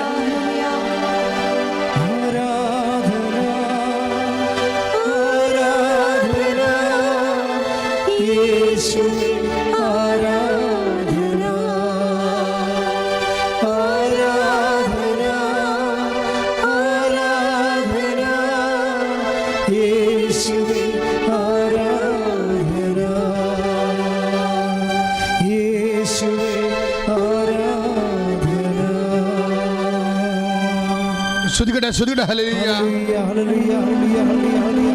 യേശുവേ ഹല്ലേലൂയ, ഹല്ലേലൂയ, ഹല്ലേലൂയ. യേശുവേ ആരാധന, ആരാധന, ആരാധന. യേശുവേ മഹത്വം, മഹത്വം, മഹത്വം, മഹത്വം. ഹല്ലേലൂയ, ഹല്ലേലൂയ, ഹല്ലേലൂയ, ഹല്ലേലൂയ, ഹല്ലേലൂയ, ഹല്ലേലൂയ, ഹല്ലേലൂയ. സ്തുതികട്ടെ. ഹല്ലേലൂയ, ഹല്ലേലൂയ. ശക്തിയോട് ചേർന്ന് എല്ലാവരും സ്തുതികട്ടെ. ഹല്ലേലൂയ, ഹല്ലേലൂയ. യേശുവേ ആരാധന, ആരാധന, ആരാധന. ഹല്ലേലൂയ, ഹല്ലേലൂയ, ഹല്ലേലൂയ, ഹല്ലേലൂയ, ഹല്ലേലൂയ, ഹല്ലേലൂയ, ഹല്ലേലൂയ. ഈ മത്തായി ശ്ലീഹയുടെ 16:27 വചനമുണ്ട്. നമ്മൾ 24, 26 കഴിഞ്ഞിട്ടാണ് 27 വചനം. സത്യം മക്കളെ. 16:27 മനുഷ്യപുത്രൻ സ്വപിതാവിൻ്റെ മഹത്വത്തിൽ തൻ്റെ ദൂതന്മാരോടൊത്ത് വരാനിരിക്കുന്നു. അപ്പോൾ അവൻ ഓരോരുത്തർക്കും തന്താങ്ങളുടെ അനുസരിച്ചുള്ള പ്രതിഫലം നൽകും. ഇപ്പം മനസ്സിലായില്ലേ? എന്താ മനസ്സിലായത്? അതായത് മനുഷ്യപുത്രൻ തൻ്റെ പിതാവിൻ്റെ മഹത്വത്തിൽ വരാനിരിക്കുന്നു. അപ്പോഴെന്നാ ചെയ്യും? ഓരോരുത്തർക്കും തന്താങ്ങളുടെ പ്രവർത്തികൾക്കനുസരിച്ചുള്ള പ്രതിഫലം നൽകും. ഇത് പറയണത് എപ്പോഴാണ് ഈശോ പറയണത്? എന്നെ അനുഗമിക്കാൻ ആഗ്രഹിക്കണവൻ സ്വയം പരിത്യജിച്ചുകൊണ്ട് തൻ്റെ കുരിശും എടുത്തുകൊണ്ട് എൻ്റെ കൂടെ വരാൻ പറയുന്ന ആ 16:24 മത്തായി ശ്ലീഹയുടെ 16:24 എന്താണ്? എന്നെ അനുഗമിക്കാൻ ആഗ്രഹിക്കുന്നവൻ സ്വയം പരിത്യജിക്കുക, തൻ്റെ കുരിശെടുത്തുക, എൻ്റെ കൂടെ വരിക. ഈ കുരിശെടുത്ത് കൂടെ വരുന്ന പ്രവർത്തിക്കാണ് 16:27 വരുമ്പോൾ പ്രതിഫലം തരണത്. അപ്പോൾ പ്രവർത്തിച്ചെന്ന് പറഞ്ഞൊരു കഥയുമില്ല. Is there a content of cross in it? നീ പ്രവർത്തിച്ചതിൽ യേശുക്രിസ്തുവിൻ്റെ കുരിശിൻ്റെ മുദ്രയുണ്ടോ? അത് ഭാര്യക്കായാലും ഭർത്താവിനായാലും നാട്ടുകാർക്കായാലും ഇനി തെറ്റ് ചെയ്യാത്ത ശിക്ഷ ജയിലിൽ കിടന്ന് അനുഭവിച്ചാലും are you proclaim it in the name of Jesus? കർത്താവിൻ്റെ നാമത്തിലാണോ? കർത്താവിൻ്റെ പീഡാനുഭവത്തിനെ പ്രഖ്യാപിച്ചുകൊണ്ടാണോ നിന്റെ പീഡാനുഭവത്തെ, രോഗത്തെ, നഷ്ടപ്പെടലിനെ, അതുപോലെ തകർച്ചയെ നീ കരുതുന്നുണ്ടെങ്കിൽ content of cross in it. അത് കർത്താവിൻ്റെ പീഡാനുഭവത്തിന് മുദ്രയുണ്ട്. അപ്പോഴേ ആ പ്രവർത്തികൾക്കനുസരിച്ചാണ് നിനക്ക് പ്രതിഫലം. എങ്ങനെ? ഏത് പ്രവൃത്തി? കുരിശുള്ള പ്രവൃത്തി. കർത്താവിൻ്റെ പീഡാനുഭവത്തിൻ്റെ ഭാഗം. ഇപ്പം നിനക്ക് വേദന വന്നു, രോഗം വന്നു, ഇപ്പം നീ ഇപ്പം നാട്ടുകാർ നിനക്ക് തല്ലിയെന്ന് തന്നെ വിചാരിക്കുക, വീട് കയറി തല്ലിയെന്ന് വിചാരിക്കുക. ഇപ്പം വീട് കയറി തല്ലണ ഒരു സംസ്ഥാനമായിട്ട് മാറുകയാണല്ല. എന്തൊരു സംസ്ഥാനം! ഇപ്പോഴാ കക്ഷികളൊക്കെ ഇത് ഇപ്പോഴും അറസ്റ്റ് ചെയ്തിട്ടില്ലേ? കേരള പോലീസിന് വൃത്തിയായിട്ട് അറിയാതെ എവിടെ ആൾക്കാരുള്ളതെന്നുണ്ടത്. പക്ഷേ ഇത് നമ്മൾ ലോകത്തോട് പറയുന്ന, അതായത് അരാജകത്വം, രാജാവില്ലാത്ത അവസ്ഥ, നിയമമില്ലാത്ത അവസ്ഥ, ആർക്കും ആരെയും കയറി വീട് കയറി തല്ലാം. പിന്നെ എന്നാ സുരക്ഷിതത്വം ഇവിടെ? പിന്നെ ആർക്ക് സുരക്ഷിതത്വം? തീർന്നില്ലേ? നമ്മൾ ഇത്രയും നാൾ ഈ നിയമവ്യവസ്ഥ, കോടതി ഇവിടെ ഉണ്ട്, പോലീസുണ്ട്. എന്തിനാണ്? ഇവിടെ ആരുടെയെങ്കിലും അവകാശങ്ങൾ ആക്രമിക്കപ്പെടുകയാണെന്നുണ്ടെങ്കിൽ അതിനെ സംരക്ഷിക്കാൻ വേണ്ടിയുള്ള സംവിധാനമാണ്. ആ സംവിധാനത്തിനെ വെറുതെ നോക്കുകുത്തിയാക്കി വെച്ചുകൊണ്ട് ആരുടെങ്കിലും വൈരാഗ്യം ഉണ്ടെങ്കിൽ ഉടനെ കയറി വീട് കയറി തല്ലുമ്പോൾ തന്നെ ഓർക്കുമ്പോൾ ഇതൊക്കെ നേരെ ചെവേ നാളെ കാര്യങ്ങളിൽ നമ്മൾ മറുപടി പറയേണ്ടി വരും. ആര്? ദൈവം ചോദിക്കുന്നില്ല പറയണത്, ജനം തന്നെ ചോദിച്ചിരിക്കും. അല്ലെങ്കിൽ അരാജകത്വം വർദ്ധിച്ചുകൊണ്ടേയിരിക്കും. ഒരു ഭരണഘടനയെ പോലും അപ്രസക്തമാക്കി കളയുന്ന രീതിയിലുള്ള വിഷയങ്ങൾ സമൂഹത്തിൽ വരുമ്പോൾ ഇവിടുത്തെ സാംസ്കാരിക നായകന്മാരെന്ന് പറയുന്ന ആൾക്കാർ മിണ്ടാണില്ലല്ലോ. അപ്പോൾ നമുക്കറിയാം ഇവരൊക്കെ കൈകാര്യം ചെയ്യുന്ന സാംസ്കാരികം സെലക്റ്റീവ് കൾച്ചറാണ്. അവരുടെ ജാതി അല്ലെങ്കിൽ അവരുടെ പാർട്ടി ഇങ്ങനെയുള്ള സംസ്കാരവും മൂല്യമാണ്. മൂല്യാധിഷ്ഠിതം എന്ന് പറയുമ്പോൾ സ്വന്തം പാർട്ടിയുടെ, സ്വന്തം മതത്തിൻ്റെ, സ്വന്തം ജാതിയുടെ മൂല്യം എന്നാണ് ഇപ്പോൾ വ്യാഖ്യാനിക്കേണ്ടി വരണത്. അങ്ങനെയുള്ള ഒരു അരാജകത്വം ഇതൊരു സാംസ്കാരിക സമൂഹത്തിന് എന്തുമാത്രം ഭൂഷണമാണ്. നമ്മളെവിടെ എത്തി? ഓരോരുത്തരും എത്തിയില്ല. നമ്മൾ തിരിച്ചു പോവുകയാണ്. 16-ാം നൂറ്റാണ്ടിലൊക്കെ തിരിച്ചു പോവുകയാണ് നമ്മൾ. ഈ തീവട്ടിക്കൊള്ളയെന്നൊക്കെ പറയുവേ, എന്ന് വെച്ചാൽ ഒരു രാജ്യത്തിലെ രാജാവിനെ യുദ്ധം ചെയ്ത് തോൽപ്പിച്ച് കഴിഞ്ഞാൽ അവിടുത്തെ കൊള്ളക്കാരും മറ്റു കൊള്ളക്കാരൊക്കെ സംഘടിച്ചുകൊണ്ട് രാത്രി തീവട്ടിക്കൊള്ള നടത്തി ഓരോ വീട്ടിൽ കയറി വീടിന് തീ വെക്കും. അതിനാണ് ആ ഒരു കാര്യം. അപ്പം ജനങ്ങളെല്ലാം സംഘടിച്ചുകൊണ്ട് ഒരു രാജാവിനെ ഉണ്ടാക്കുവരെ. ഇങ്ങനെയാണ് സമൂഹം മുന്നോട്ട് പോകുന്ന പഴയ അരാജക കാലഘട്ടം. ആരും ചോദിക്കാനും പറയാനുമില്ല. ആർക്ക് വേണമെങ്കിലും എന്തും ചെയ്യാം. ആരെയും കയ്യിലെടുത്താൽ നിയമത്തെ വരെ കയ്യിലെടുക്കാവുന്നതല്ലേ ഇപ്പോൾ കാണുന്നത്. നിയമത്തെ കയ്യിലെടുക്കാം, കോടതിയെ കയ്യിലെടുക്കാം, സർക്കാരിനെ കയ്യിലെടുക്കാം, പോലീസിനെ കയ്യിലെടുക്കാം. കയ്യിലെടുക്കണവൻ കാര്യക്കാരൻ, കൈ കരുത്തുള്ളവൻ കാര്യക്കാരൻ. അങ്ങനെയായി വന്നു. ഇതെന്താണ്? കാട്ടിലെ രാജ്യം, കാട്ടുനീതി എന്നൊക്കെ പറയും ഇതിനെ. അപ്പം ഇതൊക്കെ കൃത്യമായിട്ട് പ്രതിരോധിക്കുന്നില്ലെങ്കിൽ സമൂഹത്തിന് ഇവിടെ സമാധാനത്തോടെ പുലരാൻ പറ്റത്തില്ല. ഞാനൊരു വശം പറഞ്ഞതേ ഉള്ളൂ. നമ്മുടെ വിഷയം നമ്മുടെ പ്രവർത്തികളിൽ കർത്താവിൻ്റെ പാഷൻ്റെ കണ്ടൻ്റ് ഉണ്ടാകണം. ഇപ്പം അവർ പറഞ്ഞത് ശരിയാണ്. ഞങ്ങളിപ്പോൾ 16-22 അവർ പറഞ്ഞില്ലേ, ഞങ്ങൾ പകൽ മുഴുവനും, അവരെന്താ പറയണത്, പകൽ മുഴുവനും ഞങ്ങൾ വെയിൽ കൊണ്ടില്ലേ. ഇപ്പം ഞങ്ങൾ പകൽ മുഴുവൻ വെയിൽ കൊണ്ട് ഞങ്ങളെ അവരോട് തുല്യപ്പെടുത്തിയല്ലോ എന്നാണ് ചോദിക്കണത് 20:12. അപ്പം പകൽ മുഴുവൻ വെയിൽ കൊള്ളണ ഒത്തിരി മനുഷ്യരുണ്ട്. പക്ഷെ ആരുടെ പേരിൽ? ഒന്നെങ്കിൽ സ്വന്തം കാര്യം, ആരുടെയും പേരിലല്ല. സുവിശേഷത്തിൽ എപ്പോഴും കർത്താവ് എന്താ പറയണത്? മനുഷ്യപുത്രൻ വരും. 16 ആ സംഭവം 16:27 വരുമ്പോൾ പറയും, തന്താങ്ങളുടെ പ്രവൃത്തികൾക്കനുസരിച്ച് പ്രതിഫലം നൽകും. ആ പ്രവൃത്തി എന്ന് പറയുന്നത് എന്ത് പ്രവൃത്തിയാണ്? യേശുക്രിസ്തുവിൻ്റെ കുരിശിനെ ഏറ്റുപറയുകയും കർത്താവിൻ്റെ നാമത്തിനെ പ്രതിയുള്ള പ്രവൃത്തികളാണ്. ആ പ്രവൃത്തികൾക്കനുസരിച്ചുള്ള പ്രതിഫലമാണ്. അപ്പോൾ ചില ആൾക്കാർ പറയവേ ഒരു കുഴപ്പമില്ല, എന്താണ് 1-ാം മണിക്കൂറിൽ 3-ാം മണിക്കൂറിൽ വന്നവർക്കും 12-ാം മണിക്കൂറിൽ വന്നവർക്കും 11-ാം മണിക്കൂറിൽ വന്നവർക്കും ഒരേ കൂലിയല്ലേ, അപ്പോൾ എപ്പോഴെങ്കിലും വന്നാൽ മതിയില്ലേ, എന്തെങ്കിലും ചെയ്താൽ പോരെ എന്ന് വിചാരിക്കുക. അല്ല സംഭവം. ചെയ്യണതല്ല പ്രശ്നം. ആ ചെയ്യണ ചെയ്ത്ത്, ആ പ്രവൃത്തി, അത് കർത്താവിൻ്റെ പീഡാനുഭവങ്ങൾ. എന്നെ അനുഗമിക്കാൻ അതെന്താ ഞാൻ ഇങ്ങനെ പറയാൻ കാര്യം എന്ന് വെച്ചാൽ 16:24 മത്തായി സുവിശേഷം, എന്നെ അനുഗമിക്കാൻ ആഗ്രഹിക്കുന്ന സ്വയം പരിത്യജിച്ചത് എന്നെ കുരിശുമെടുത്തുകൊണ്ട് എൻ്റെ പിന്നാലെ വരിക എന്ന വചനത്തിൻ്റെ പിന്തുടർച്ചയായിട്ടാണ് 16:3 വചനം കഴിയുമ്പോഴും 16:27 പറയണത്, മനുഷ്യപുത്രൻ വരും. ഈ കുരിശിന് കൊണ്ട് ഒന്നും അവസാനമല്ല, ഈ കുരിശൊന്നും അവസാനമല്ല, ഈ മുഴുക്കയുടെ അവസാനമല്ല, ഇത്രയും ഒരു അവസാനമല്ല, ഈ കരചരണം കാണിപ്പെടുന്ന അവസാനമല്ല. ഇതെല്ലാം മഹത്വപ്പെട്ടുകൊണ്ട് എൻ്റെ നാമത്തെ കുറിച്ചെടുത്തവർക്ക് വേണ്ടി പ്രതിഫലം നൽകാൻ മനുഷ്യപുത്രൻ പിതാവിൻ്റെ മഹത്വം വരും. അപ്പോഴിങ്ങനെ ആയിരിക്കില്ല. തന്താങ്ങളുടെ, അതാണ് 16:27, തന്താങ്ങളുടെ പ്രവർത്തികൾക്കനുസരിച്ച്. അതെന്തുമാത്രം എൻ്റെ കുരിശിനോട് കർത്താവ് നേരത്തെ പറഞ്ഞിട്ടുണ്ട്, ഞാൻ ഭരിക്കണത് ഇഷ്ടമില്ലാത്തവന്മാരില്ലേ, അവരെ കൊണ്ടുവരാൻ പറയുന്ന ഒരു സമയമുണ്ടല്ലോ. അതാ സംഭവം. ദൈവരാജ്യത്തിൻ്റെ ഭരണം അംഗീകരിക്കാത്തവരെ, ലോകരാജ്യത്തിന് നരകരാജ്യത്തിന് ഭരണം അംഗീകരിച്ചുകൊണ്ട് പ്രവർത്തിക്കുന്നവരെ, ലോകത്തിന് വേണ്ടി, സ്വന്തം പേരിന് വേണ്ടി, സ്വന്തം പ്രശസ്തിക്ക് വേണ്ടി, വിശ്വാസത്തിന് വേണ്ടി പ്രവർത്തിക്കുന്നവരില്ലേ, ആ പ്രവർത്തിക്കുന്നവർ ചിലപ്പോൾ കഷ്ടപ്പാട് തന്നെ സഹിക്കണത്. ആ കഷ്ടപ്പാടുകൾക്ക് സുവിശേഷ കർത്താവിൻ്റെ മഹത്വത്തിൻ്റെ പ്രതിഫലമില്ല എന്നാണ് 16:27 പറയണത്. മനുഷ്യപുത്രൻ തന്നെ പിതാവിൻ്റെ മഹത്വത്തിൽ വരുമ്പോൾ അവരവരുടെ പ്രവർത്തികൾക്കനുസരിച്ച്, എന്ന് വെച്ചാൽ കർത്താവിൻ്റെ എന്നെ അനുഗമിക്കാൻ ആഗ്രഹിക്കുന്നവൻ സ്വയം പരിത്യജിക്കുന്ന, തൻ്റെ കുരിശെടുക്കുന്ന പ്രവൃത്തികൾക്കനുസരിച്ച് പ്രതിഫലം നൽകുമെന്നാണ് ഞാൻ പറഞ്ഞ. മനസ്സിലായില്ലേ ഇപ്പോൾ നിങ്ങൾക്ക്? എന്തെങ്കിലും സഹനങ്ങൾ അനുഭവിക്കുന്നുണ്ടെങ്കിൽ ആർക്ക് വേണ്ടിയാണെങ്കിൽ എത്രയും വേഗം കർത്താവിൻ്റെ അക്കൗണ്ടിലാക്കിയേക്കണം അത്, അല്ലെങ്കിൽ അതെല്ലാം വെറുതെ സഹനമായി പോവും. എന്തെങ്കിലും സഹനങ്ങൾ, ഞെരുക്കങ്ങൾ നിങ്ങൾ ആർക്കെങ്കിലും വേണ്ടി അനുഭവിക്കുന്നുണ്ടെങ്കിൽ, നിങ്ങളുടെ രോഗമാണെങ്കിൽ ഇപ്പം തന്നെ ഈ വചനം കേൾക്കണം, ഈ സമയത്ത് തന്നെ അത് സമർപ്പിക്കണം. കർത്താവേ, നിൻ്റെ പീഡാനുഭവത്തിൻ്റെ കൂടെ ഞാൻ കൂട്ടി വെക്കുന്നു എന്ന് പറയണം. നിത്യതയിൽ ഓഹരി കിട്ടാൻ വേണ്ടിയാണ്. നിത്യത നിങ്ങൾ ഈ പറയണ പോലെ 3-ാം മണിക്കൂറിൽ വന്നവനും 6-ാം മണിക്കൂറിൽ വന്നവനും 11-ാം മണിക്കൂറിൽ വന്നവനും ഒരേ വേദന അല്ല. അത് സെൻറ്റ് പോൾ വളരെ വ്യക്തമായിട്ട് സംസാരിക്കുന്നുണ്ട്. 1 കൊറിന്ത്യസ് 15:41 പുനരുത്ഥാനത്തിൽ ഇങ്ങനെ ഇരിക്കും.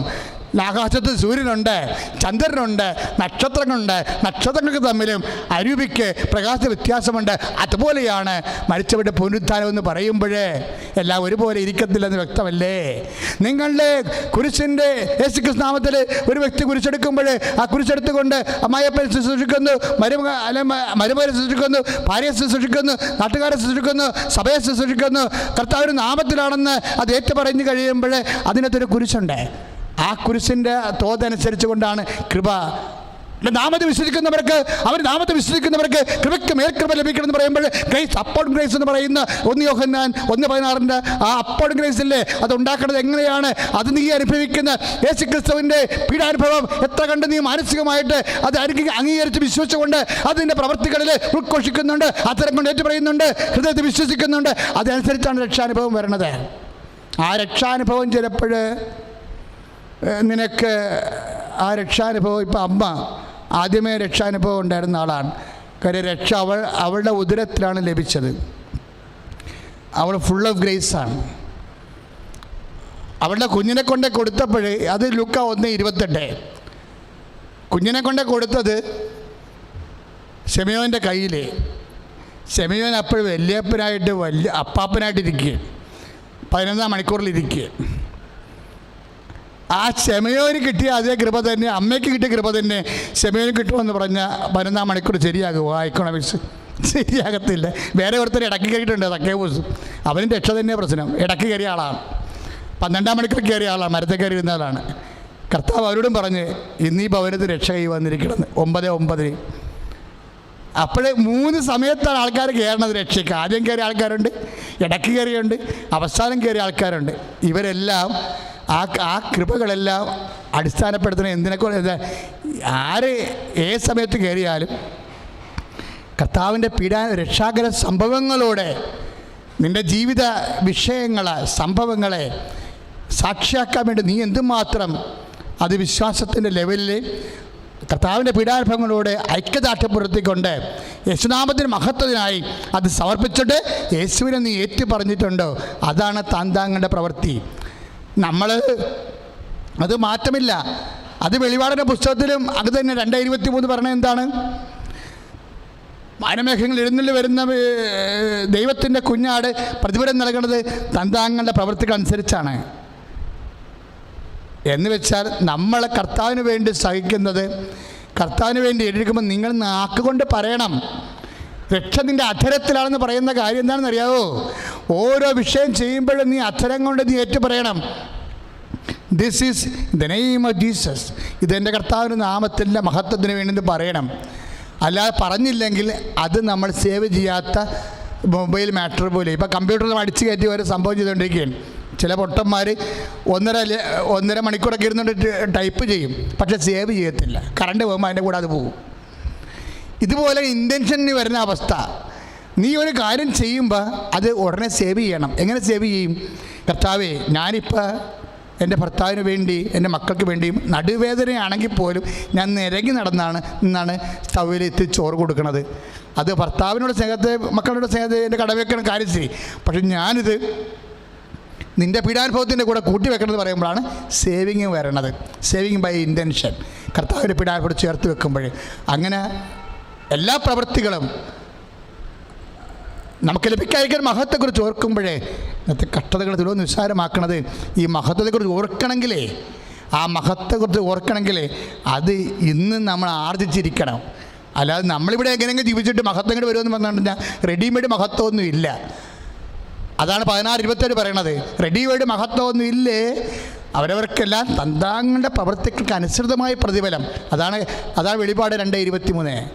അപ്പോൾ മഹത്വമൊക്കെ വേറെ ഒരു മഹത്വം ഇങ്ങനെ റെഡിമെയ്ഡായിട്ട് ഇങ്ങനെ കെട്ടിയെടുത്ത് നമുക്ക് പാക്ക് ചെയ്ത് തരത്തില്ല. പാക്കേജൊന്നും ഇല്ല ഇതിന്. മര്യാദക്ക് ജീവിക്കുമ്പോൾ കർത്താവിന് സാക്ഷ്യം വഹിക്കാൻ നീ തയ്യാറായിരിക്കണം. അത് ചിലപ്പോൾ പലതരത്തിലുള്ള സംഭവങ്ങളുണ്ടാകും. ചിലപ്പോൾ നീ കുറ്റവാളിയാകാം, ചിലപ്പോൾ കുറ്റവാളിയാകത്തില്ല. പക്ഷേ എന്ത് നീ പീഡാനുഭവിച്ചാലും അത് കർത്താവിൻ്റെ പീഡാനുഭവത്തിൻ്റെ കൂടെയാണെന്ന് പറയുമ്പോൾ എല്ലാത്തിനും അർത്ഥം ഉണ്ടാവും. ഞാൻ Jesus is our meaning. Thank you. ശ്രുതികട്ടെ ഹല്ലേലൂയ.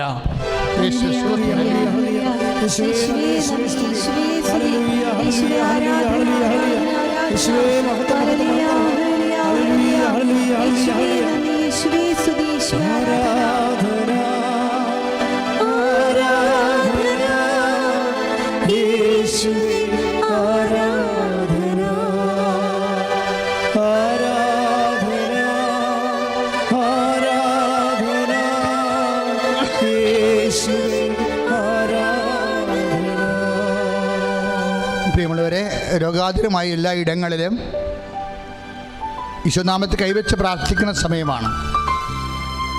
ഒരു 10 മിനിറ്റ് കൊണ്ടാണ് ആയിരങ്ങൾ കർത്താവിന് സൗഖ്യം പ്രാപിക്കുന്നത്. നിങ്ങൾ ഗൂഗിൾ മീറ്റിൽ കയറിയാൽ മനസ്സിലാകും.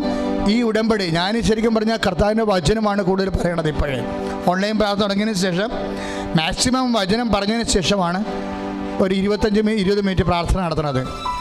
20 മിനിറ്റ് പ്രാർത്ഥനയുടെ ആവശ്യം പോലും ഇല്ല. കാര്യം വെച്ച് കഴിഞ്ഞാൽ നമ്മുടെയൊക്കെ കർത്താവ് നൽകിയിട്ടുള്ള വെളിപാടനുസരിച്ചുകൊണ്ട് ഏത് ശരീരത്തിലും നിനക്കിപ്പോൾ കൈവെക്കാം. തൊണ്ടവേദനയുള്ളവർ തൊണ്ടയിൽ കൈവെക്കുക.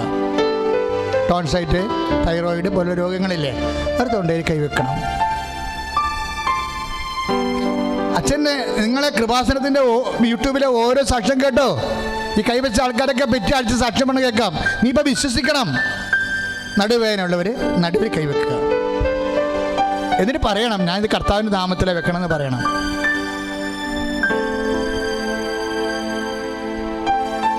ഹാർട്ടിന് അസുഖമുള്ളവർ, ഹാർട്ടിന് ട്രീറ്റ്മെൻറ്റിൽ ഇരിക്കുന്നവർ ഇടത് നെഞ്ചിൽ കൈവെക്കണം.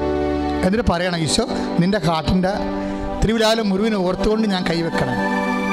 ഇപ്പോഴടിപ്പണ പോലെ വൈദാഘാതം പോലെ ദൈവികമായ ശക്തി കൃപാസന ആൾക്കാരെ ജീവനോടെ പ്രത്യക്ഷപ്പെട്ട അമ്മയുടെ മധ്യസ്ഥത്തിൽ നിന്നാണ് ഈ ആരാധനയിൽ ഈ ശക്തി നിന്നിലേക്ക് കടന്നു വരണം എന്ന് നീ ഓർക്കണം. അതാണ് ഈ ആൾക്കാർ ഇത്രയും സാക്ഷ്യം പറയണത്. ദൈവത്തിലെ തലക്ക് അസുഖമുള്ളവരുണ്ടാകാം. സെറിബ്രൽ ഡിസീസ് ഇല്ലേ, തലച്ചോറിൻ്റെ രോഗങ്ങൾ,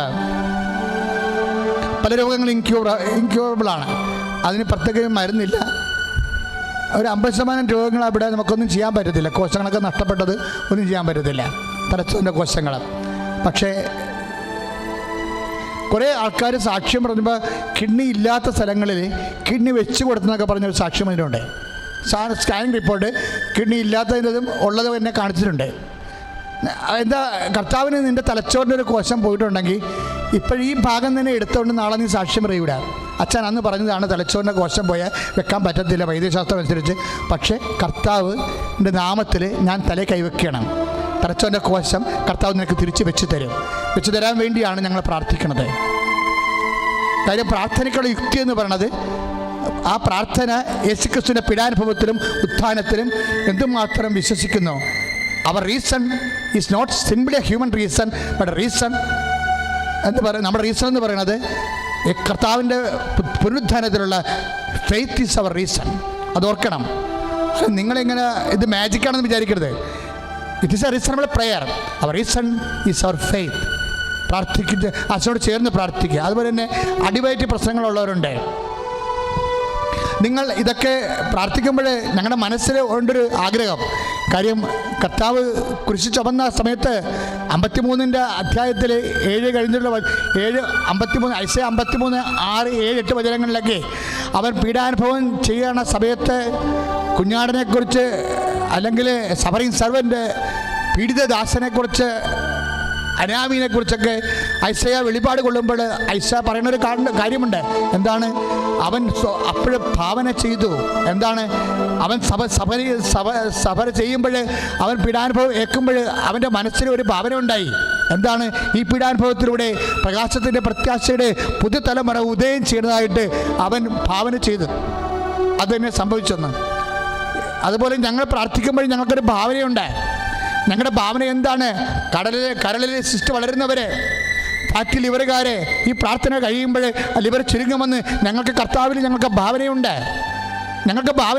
നിങ്ങൾ അടിവയറ്റിൽ കൈവെക്കുമ്പോൾ അത് ഗർഭാശയത്തിന് ഒരു ഫിലോപ്പിയൻ ട്യൂബ്, ഒരു ട്യൂബ് അറുത്ത് കളഞ്ഞതാണ്. അണ്ടവാഹിനി അറുത്ത് കളഞ്ഞതാണ്. ഒരു ട്യൂബ് മാത്രമേ ഉള്ളൂ. അതിൽ കഴിഞ്ഞ പ്രഗ്നൻസി അതിൻ്റെ ട്യൂബിലാണ് ഗർഭമുണ്ടായത്. പക്ഷേ ഇനിയും ഗർഭമുണ്ടായ ട്യൂബിലായിരിക്കുമോ? ഇനി ഞങ്ങൾക്ക് കുഞ്ഞിനെ കിട്ടുമോ എന്ന് പറയുമ്പോൾ ആ ട്യൂബിൻ്റെ ആ അടിവയറ്റിൽ നീ കൈവെക്കാൻ വേണ്ടി യേശുനാമത്തിലാണ് ഞാൻ അൽത്താറയെന്ന് അപേക്ഷിക്കുന്നത്. അപ്പോൾ എനിക്കൊരു ഭാവനയുണ്ട്. എന്താണ് എൻ്റെ ഭാവന?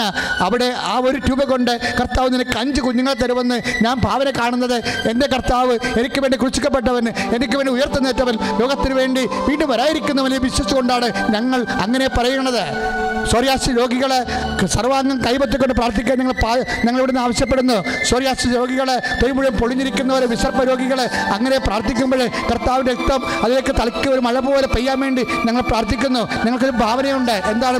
ആ രോഗികളിലേക്ക് കർത്താവിൻ്റെ രക്തം പൊളിഞ്ഞു കഴിയുമ്പോൾ വാതരോഗികളായാലും, വെരിക്കോസിന് അസുഖമുള്ളവരായാലും, സോറിയാസിസ് രോഗികളായാലും, ആ രോഗികളുടെ മേലെ, വേദന കൊണ്ട് ഉറക്കമില്ലാത്ത രോഗികളുടെ മേലെ കർത്താവിന് വിശുദ്ധമായ രക്തം പരിശുദ്ധ അമ്മ ജീവനോടെ പ്രത്യക്ഷപ്പെട്ട് ഈ അൽത്താറയിന്ന് കർത്താവ് അമ്മയുടെ മധ്യസ്ഥതയിൽ കർത്താവിൻ്റെ അവിടുത്തെ കരുണയാൽ അവിടുത്തെ വിശുദ്ധമായ രക്തം രോഗികളുടെ മേൽ തളിക്കപ്പെടുമ്പോൾ അവിടേക്ക് കർത്താവിന് ശക്തി വരുമ്പോൾ ഞങ്ങൾക്ക് ഭാവനയുണ്ട്. അവർ സുഖപ്പെടുവന്ന് അവർ കർത്താവ് നാമം പോലത്തെ കർത്താവെ, ഞങ്ങൾക്കൊരാഗ്രഹം മാത്രമേ ഉള്ളൂ. കർത്താവെ, നിന്റെ നാമം കുരിശക്കനും മരിച്ചാലും വേണ്ടില്ല കർത്താവ്, അപമാനം ഏറ്റാലും വേണ്ടില്ല, ഞങ്ങൾക്കൊരാഗ്രഹം മാത്രമേ ഉള്ളൂ. കർത്താവെ, നിന്റെ നാമം മഹത്വപ്പെടണം. പരിശുദ്ധ അമ്മയുടെ മനസ്സാണ് കർത്താവ് ഞങ്ങൾ പ്രാർത്ഥിക്കുന്നത്. അമ്മയ്ക്കൊരാഗ്രഹം ഉണ്ടായിരുന്നുള്ളൂ. കർത്താവെ, എന്ത് അനുഭവിച്ചാലും കുഴപ്പമില്ല. കർത്താവെ, നിന്റെ നാമത്തെ മഹത്വപ്പെടണം, ലോകം രക്ഷപ്പെടണമെന്ന്. അതല്ല കർത്താവെ ഞങ്ങളുടെ ആഗ്രഹങ്ങൾ. കർത്താവെ, ഈ ലോകം മുഴുവൻ ഇപ്പോഴും ഓരോ രോഗികൾ ഓരോ ഇടങ്ങളിൽ നിന്റെ നാമത്തിൽ കൈവച്ച് പ്രാർത്ഥിക്കുമ്പോൾ അവിടെ ഓരോ രോഗത്തെ ഇടങ്ങളിൽ അങ്ങയുടെ വിശുദ്ധമായ തിരുമുറുവാർന്ന് വലത് കാലത്തെ സ്വൽത്തുക്കളെ അനുപ്പെടുന്ന പോലെ വൈദ്യാഘാതം പോലെ ദൈവിക ശക്തി മാരക രോഗങ്ങളെ യേശുനാമത്തിൽ മാറിപ്പോകട്ടെ. ഹല്ലേലൂയ, ഹല്ലേലൂയ, ഹല്ലേലൂയ, ഹല്ലേലൂയ. തിരുക്കരത്താൽ താങ്ങിയേ, തിരുരക്തത്താൽ കഴുകണമേ. തിരുക്കരത്താൽ താങ്ങിയേ, തിരുരക്തത്താൽ കഴുകണമേ.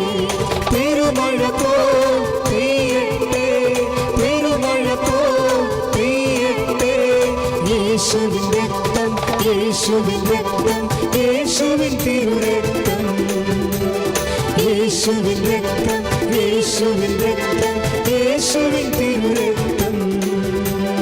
Price the Lord. ഇനി രോഗികളെ പ്രാർത്ഥന കഴിയുകയാണ്. കർത്താവ് നിങ്ങളെ ഇന്ന് വൈകുന്നേരം നാളെ ഈ സമയത്തിനുള്ളിൽ ഒത്തിരിയേറെ അടയാളം നിങ്ങൾ കാണും. അപ്പോൾ ഗൂഗിൾ മീറ്റിൽ നിങ്ങൾ വരണം. ഞങ്ങൾ എല്ലാ ദിവസവും ഗൂഗിൾ മീറ്റ് നടത്തുന്നുണ്ട്. ഇന്നില്ലെന്നേ ഉള്ളൂ, ഒരു ചൊവ്വാഴ്ച ഉണ്ടാകത്തില്ല, ബാക്കി എല്ലാ ദിവസവും ഗൂഗിൾ മീറ്റിലുണ്ട്. നിങ്ങൾ വന്നിട്ട് ആരാധന കിട്ടിയ കർത്താവ് നിങ്ങൾക്ക് നൽകിയത് കർത്താവിൻ്റെ നാമത്തേറ്റ് പറഞ്ഞുകൊണ്ട് നിങ്ങൾ സാക്ഷികളായി ദൈവനാമത്തെ മഹത്വപ്പെടുത്തുന്ന പ്രത്യേകം ഓർപ്പിക്കുകയാണ്.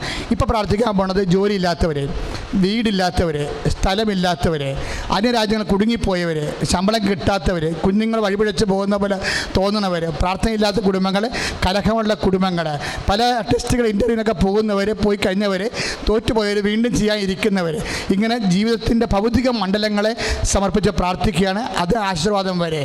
അപ്പോൾ അതിനാണ് ആശീർവാദം തരണത്. അപ്പോൾ ആശീർവാദ സമയത്ത് നിൻ്റെ ജീവിതാവസ്ഥ OIT ആയാലും അതുപോലെ തന്നെ ഹാർഡ് പരീക്ഷ ആയാലും MOH ആയാലും IELTS ആയാലും നീ ഇപ്പോൾ കർത്താവ് ഞങ്ങൾ സമർപ്പിക്കുകയാണ് നിൻ്റെ അവസ്ഥകൾ, നിൻ്റെ ജീവിതത്തിൻ്റെ അവസ്ഥകൾ. നിന്നെ ലോൺ എടുത്തിട്ട് ചിലപ്പോൾ ജപ്റ്റ് ചെയ്യുന്ന അവസ്ഥയിലായിരിക്കാം. ചില സമയത്ത് നിനക്ക് ജീവിക്കാൻ തന്നെ ഒരു മാർഗ്ഗമില്ല, അന്നന്ന് വേണ്ട അരി മേടിക്കാൻ മാർഗ്ഗമില്ലാത്ത അവസ്ഥയാകാം. ചിലപ്പോൾ നീ അപമാനപ്പെട്ട് ജീവിക്കുന്ന അവസ്ഥയാകാം. എന്ത് ചെയ്യണമെന്ന് അറിയാൻ പാടില്ല, ആത്മഹത്യയെക്കുറിച്ച് ചിന്തിക്കുന്ന അവസ്ഥയാണ്. ഇതെല്ലാം ഈശോ കാണുന്നുണ്ട്. ഇതെല്ലാം ഈ ഒറ്റ ആശീർവാദം കൊണ്ട് കർത്താവിൻ്റെ ശക്തി നിന്റെ കുടുംബത്തിലേക്ക് കടന്നു വന്നുകൊണ്ട് നിന്റെ നാലതിരുകളെ കർത്താവിൻ്റെ വിശുദ്ധമായ രക്തത്തെ ബന്ധിക്കാൻ പോവുകയാണ്. കർത്താവിൻ്റെ നാമത്തിൽ അവൻ്റെ കുരിശ് നിന്റെ ഭവനത്തിൽ നാട്ടാൻ പോവുകയാണ്. നീ ഇന്ന് മുതൽ കർത്താവിൻ്റെ രക്ഷ എന്താണെന്ന്, സൗഖ്യം എന്താണെന്ന്, ജീവിതത്തിന് വിടുതൽ എന്താണെന്ന് അനുഭവിക്കും. സ്തുതിക്കട്ടെ. ഹല്ലേലൂയ. യേശുവേ സ്തോത്രം. ഹല്ലേലൂയ. ഹല്ലേലൂയ. ഹല്ലേലൂയ. കർത്താവേ, അവർക്ക് വേണ്ടി ഞാൻ പ്രാർത്ഥിക്കുന്നു. കർത്താവേ, നിന്റെ വലിയ ശക്തി കർത്താവേ മക്കളെ കൊടുക്കണമെന്ന് പ്രാർത്ഥിക്കുന്നു. സ്തുതിക്കട്ടെ. ഹല്ലേലൂയ. ഹല്ലേലൂയ. ഹല്ലേലൂയ. ഹല്ലേലൂയ. യേശുവേ ഹല്ലേലൂയ. ഹല്ലേലൂയ. വിടുതലിൻ ആത്മാവേ നിറയണമേ, അഗ്നിതൻ അഭിഷേകമായി